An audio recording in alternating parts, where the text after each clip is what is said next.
Good afternoon, good morning, good evening, good night, whatever for all of you quarantined at home. This is Darby again. And so today we're going to go over form. So I wrote a couple of terms down I want to make sure I go over. So hopefully my shadow's not too big of a distraction for you guys. So I've talked to about this with my students in school, drawing the perfect circle. Okay, so basically what you want to do, and I'm just using regular clicky pencil because I figured during this time of, social distancing, you probably might not have access to pencils. Who knows? So anyways, what we're going to do is about in the middle of the page, about the size of my fist, but that'll really depend on how big the paper you have. What I'm going to do is I'm going to lock my wrist, lock my shoulder, and use everything in my elbow, which you guys can't see my elbow, or my shoulder. So think about muscle memory. So when you're playing basketball, when you're even playing video games, you repeat the practice over and over and over again, and your body will just become to do it automatically without thinking. That's called muscle memory. It's the same thing when you're drawing. It's something you can practice.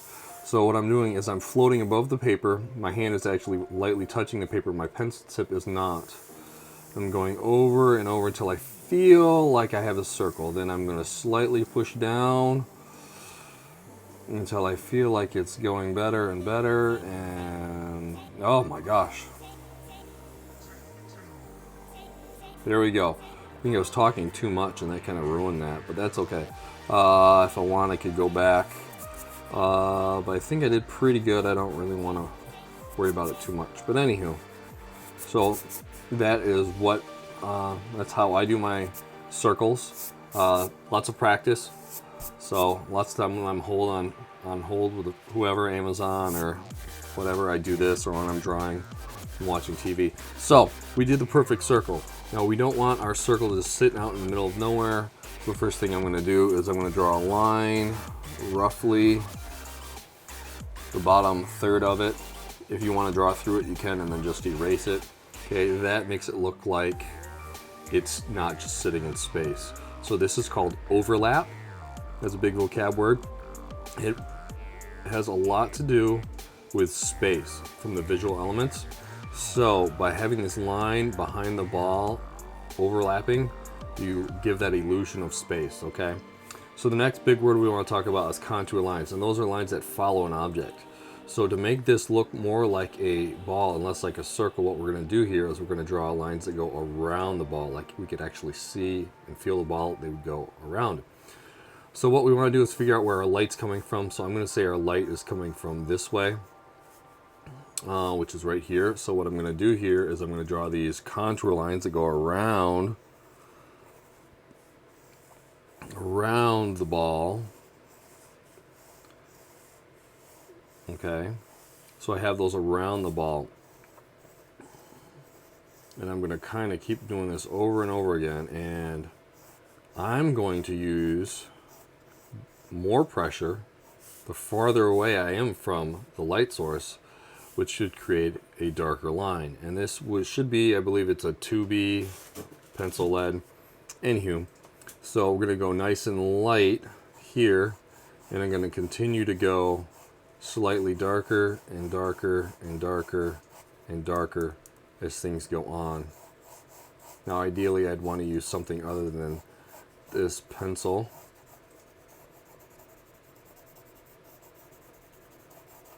And you can get a nice, deep, dark value here. And so you do not want it to look like Neapolitan ice cream or an Oreo cookie. You want a smooth value change. Okay, so I could push a little harder here, because here's another important concept. You need light and dark. Okay, so if you do this drawing in the very similar values with low contrast, you are going to have, or very little value change, you are going to have a very flat object. Okay, so for there to be a light, there needs to be a dark. So don't be afraid to go even darker. So here we go. And that helps. A lot of people don't realize you can turn the paper. I say that trying to be a little funny here, but it's a lot easier to draw curves. Certainly. Alright, so here I speed up the camera a little bit so I cut out some time for you so you don't have to watch as much. Basically, I'm neatening it up, adding layers, looking at my work, squinting my eyes, trying to make sure I have a nice smooth transition. Just adding a few details. I smudge a little bit, but I'm not a huge fan of that, so I didn't smudge very much. So then we're going to have a little bit of a jump because I took a scene out completely. Anyway, so here we go. So we have our light source that we have our coming on here. So we got the highlight here, and it goes over there. So this right here is form. Okay, with form, it's more than just shape. Where shape is something either geometric, like the square, or organic. It's kind of found in nature. Okay, form has depth to it, okay? So for depth, you need highlights and shadows. So this is this concept called push and pull. So what we're going to do here is I'm going to have behind the light spot of the ball, I'm going to put this down as quickly as I can. A little messy, but that's okay. And once again, I wish I had a regular pencil, but that's okay. In this time of social distancing, we're going to do what we can. And so what we're going to try to do here is we're going to put a darkness around the light part of the ball, and that will give the illusion or the feeling that the ball is going to come forward in space, because light objects go forward in space and dark objects go back in space. The concept is called push and pull. There's lots of artists that have used it in the past. So works great in color theory when you're doing that as well. Lights and darks, warms and cools. But that is another lesson for another time. Alright, in this section I chose to speed up the video again just to save a little bit more time. Making sure I get the deep darks on the light side of the ball and on the dark side of the ball. I'm trying to get a lighter gray so it's kind of has that illusion of depth.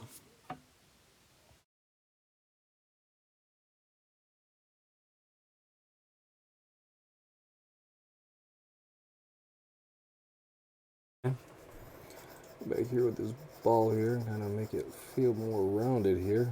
Really got to focus on that curve here.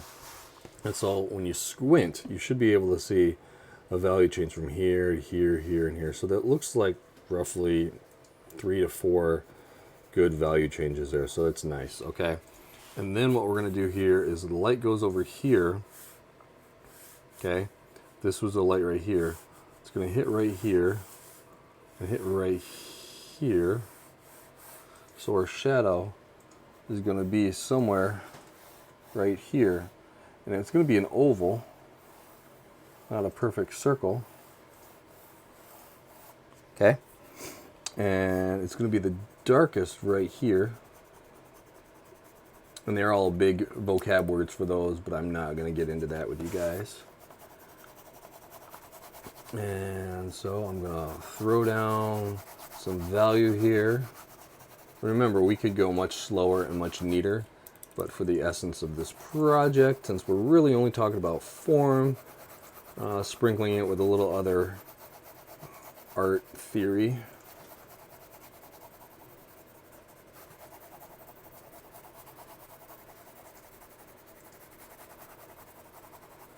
Okay, and then I'm also going to throw in,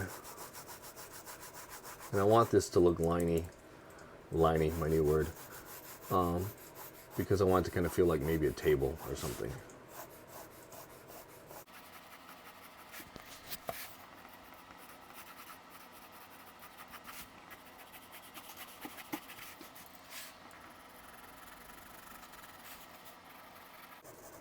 And the edges, I'm definitely going to have kind of sloppy because shadows usually aren't very neat.